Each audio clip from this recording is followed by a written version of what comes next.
주신 은혜에 감사하는 5분 묵상입니다. 오늘 말씀은 창세기 49장 1절에서 12절로 유다야 너는 찬송이 될지라 라는 제목으로 은혜를 나누도록 하겠습니다. 야곱은 147세에 숨을 거두었는데요.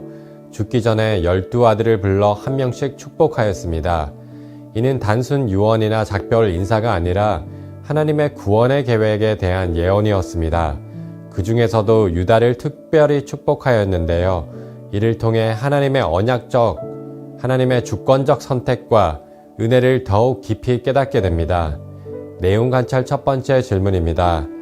야곱은 아들들을 불러 모아 어떤 말을 전합니까?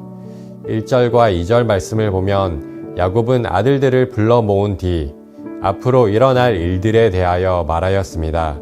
이는 단순히 미래에 대한 예고나 소망을 이야기하는 것을 넘어 후손들에게 장차 일어날 일을 선언하는 예언적 성격을 지닌 말이었습니다. 야곱은 축복에 담긴 언약적 권위와 영적 효력을 알고 있었기에 과거 아버지와 형 에서를 속여서라도 축복받으려 했던 것입니다.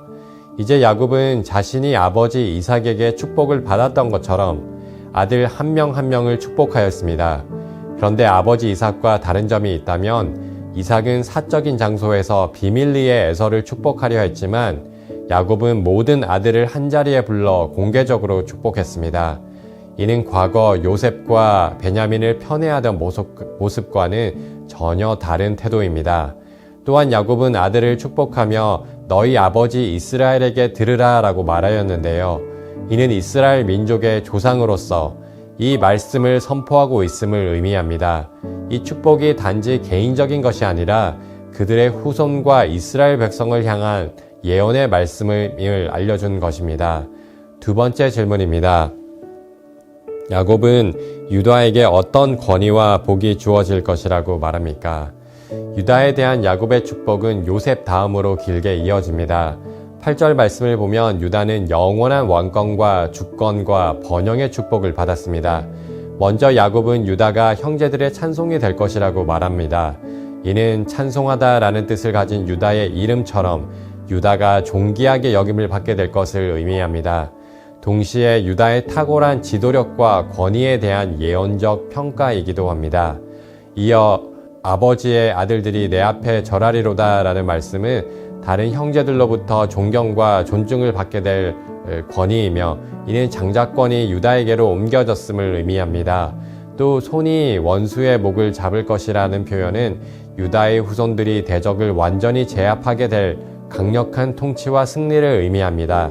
이 예언은 단지 한 가정의 번영이나 정치적 군사적 승리를 넘어 궁극적으로 유다의 후손으로 오실 메시아, 곧 예수 그리스도를 통하여 이루어질 최종적이고 영원한 승리를 바라보게 합니다. 연구와 묵상입니다. 야곱은 왜 규와 지팡이가 유다에게서 떠나지 않는다고 말합니까? 규와 지팡이는 통치와 다스림, 특별히 왕권을 상징합니다. 이는 하나님의 구원의 계획이 유다 자손을 통해 이루어질 것이라는 예언으로 장차 한 왕이 일어날 것을 구체적으로 예고한 말씀입니다. 이 예언은 먼저 유다의 자손 다윗이 왕이 되고 남유다 왕국이 세워짐으로 부분적으로 성취되었습니다.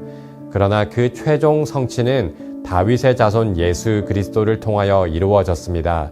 자기 백성을 죄에서 구원하시고 죄로 깨어진 이 땅에 하나님의 나라의 통치를 이루심으로 구원의 약속, 언약을 완성하셨습니다.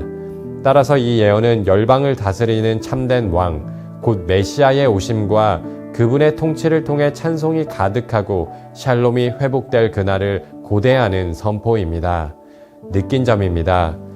장자도 아니고 허물도 있었지만 유다를 통해 언약이 이어지는 것은 하나님의 은혜라는 사실에서 무엇을 느낍니까? 유다는 장자가 아니었기에 장자권을 받을 수 없는 위치였습니다. 그러나 장자인 르우벤은 아버지의 침상을 더럽힌 죄로 장자의 특권을 박탈당하였습니다. 둘째 시므온과 셋째 레위는 역시 세겜 족속을 잔혹하게 멸한 죄로 장자권을 이어받지 못했습니다. 그래서 넷째인 유다가 장자의 권리를 이어받게 되었습니다.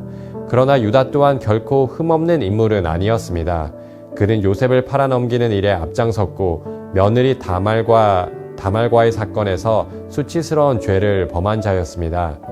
그럼에도 불구하고 하나님은 유다를 버리지 않으시고 그를 통해 언약의 계보를 이어가셨습니다. 만약 하나님께서 각 사람의 죄악대로 보응하신다면 우리 모두 진멸되어 마땅합니다. 그러나 우리 하나님은 노하기를 더디하시며 인자와 진실이 많으신 분이시고 진노 중에라도 긍휼을 잊지 않으시는 분이십니다. 하나님께서는 자격이나 조건이 아닌 주권적이고 은혜로운 선택에 따라 유다를 택하셨습니다. 우리의 죄와 실패는 하나님의 구원을 좌절시키는 것이 아니라 오히려 그 구원의 은혜를 더욱 선명히 드러내는 역설적인 도구가 됩니다. 그 모든 것을 계획 가운데 이루어 가시는 하나님의 은혜가 참으로 놀랍습니다. 말씀에 대한 우리의 결단과 적용입니다. 유다에게 주신 하나님의 약속과 은혜는 단지 과거 한 인물과 지파에게 주신 것이 아닙니다. 그것은 또한 우리에게 주시는 하나님의 약속과 은혜입니다. 하나님은 은혜 받을 자격이 전혀 없는 우리를 구원하셔서 우리 삶 가운데 찬송이 가득하게 하시고 우리를 절망에서 건져내어 소망을 누리게 하셨습니다. 수고와 무거운 짐을 지고 홀로 분투하며 지쳐있던 우리를 불러 참된 샬롬을 맛보게 하셨습니다. 돌아보면 참 힘들고 어려운 순간들이 많았지만 그 모든 여정 속에서도 감사가 끊이지 않았던 이유는 하나님께서 언제나 우리와 함께 하셨기 때문입니다. 또한 우리 삶에 지금도 찬송이 가득한 이유는 하나님께서 지금도 변함없이 우리를 인도하시고 영원히 지키시기 때문입니다. 그 약속을 굳게 붙들고 믿음으로 나아갈 때 우리의 모든 삶의 발자취가 은혜의 증거가 되길 소망합니다. 이 시간 함께 합심하여 기도하겠습니다. 구원의 은혜를 더욱 깊이 깨닫고 그 은혜에 감사하며 찬송하는 삶 되게 하소서. 우리를 향한 하나님의 약속을 굳게 붙잡고 믿음으로 세상을 이기게 하소서. 우리 거룩한 문 성문교회가 자녀들과 다음 세대를 위하여 기도로 씨앗을 심을 때 참된 예배자, 주를 위한 사명자의 열매를 거두게 하소서.